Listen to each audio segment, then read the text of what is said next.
In today's world, we see that everyone is out to make profit. Everybody wants to win, everybody wants to get the best out of everything. But sadly, we see that people also tend to go to the extent of deceiving others and also sometimes of putting on a false image in order to get the work done. In today's world, you can cite so many examples of deception taking place. Now, today's gospel in particular will tell us to beware of these kind of deceptive ways of the world.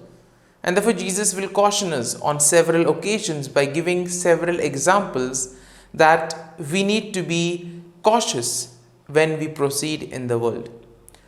Now, similarly, in today's first reading from the book of Revelation, we are told two instances where the angels go out in order to harvest.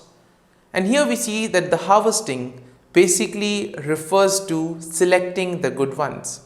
Now, at the day of judgment, that is what will happen. But coming to today's gospel passage, we see that Jesus will tell us that being his disciple, being his followers, is not that easy. And therefore, in today's gospel passage, he says, beware that you are not led astray. Now, why does Jesus give us this warning? And what are the ways in which we can be led astray? Well, let's find that out during today's episode of Tea Time with the Word.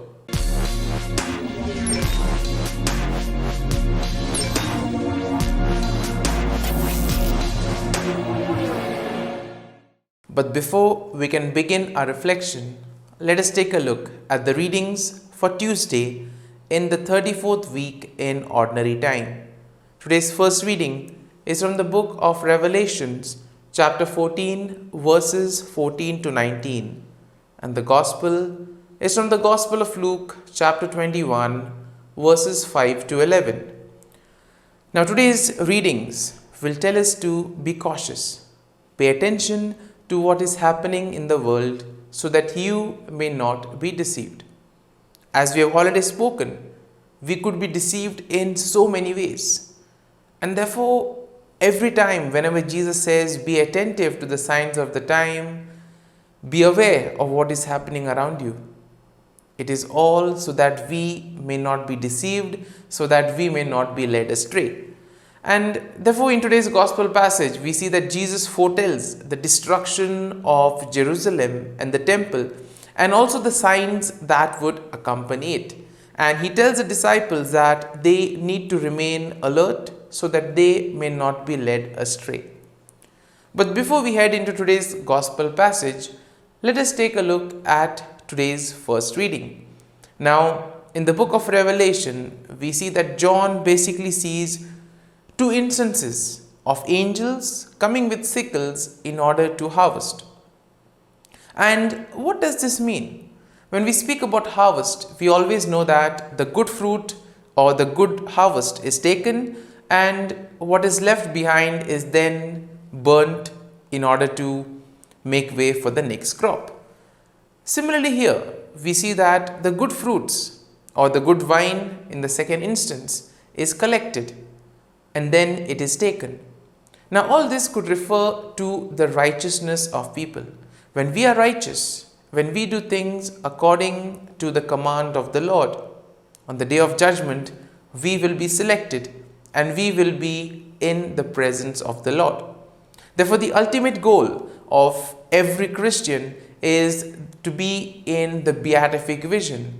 And this can be achieved when we follow the gospel values, when we listen and practice the word of God. Now, today's gospel passage in particular gives us this exhortation to beware. And in a way, we are told that we need to be cautious so that we are not led astray. Now, the gospel passage of today will basically highlight three areas of caution. They are basically deception, violence, and calamities. Something that we can all relate to and something that is very much part and parcel of our lives. Now, let's take a closer look at these three areas.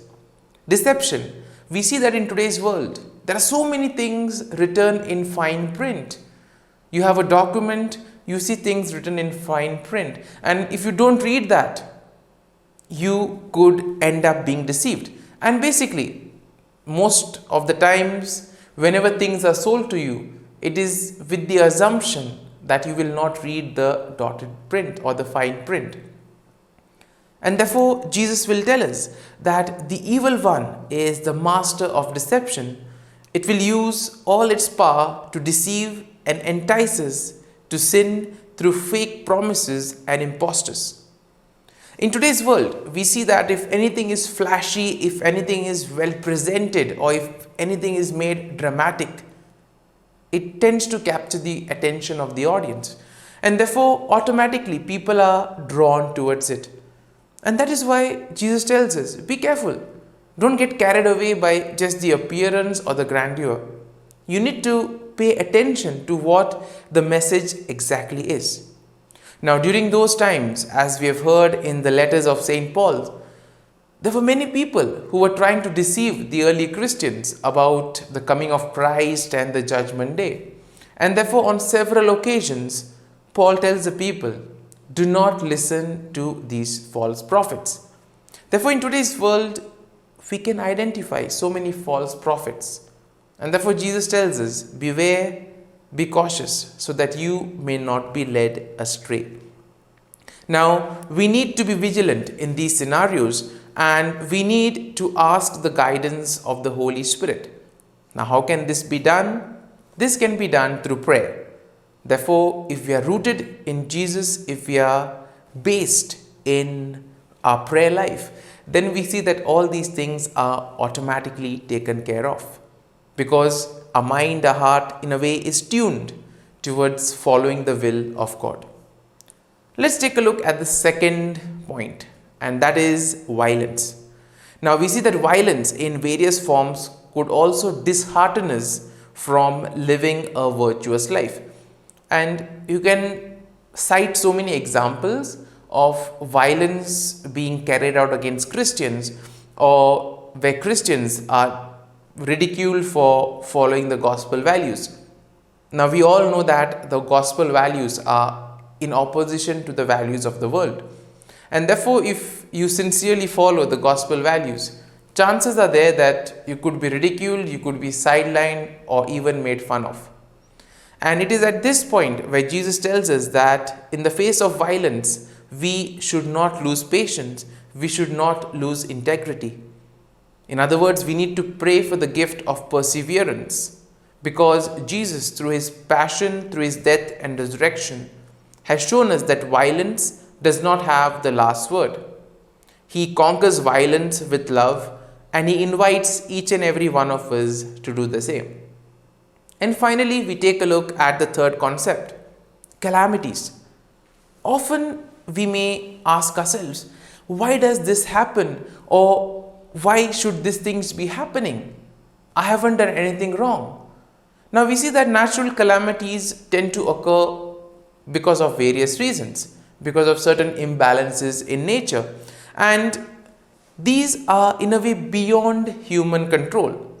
Now, everything cannot be attributed to God, and therefore their devastating effect sometimes could lead us to question God, or it could make us bitter.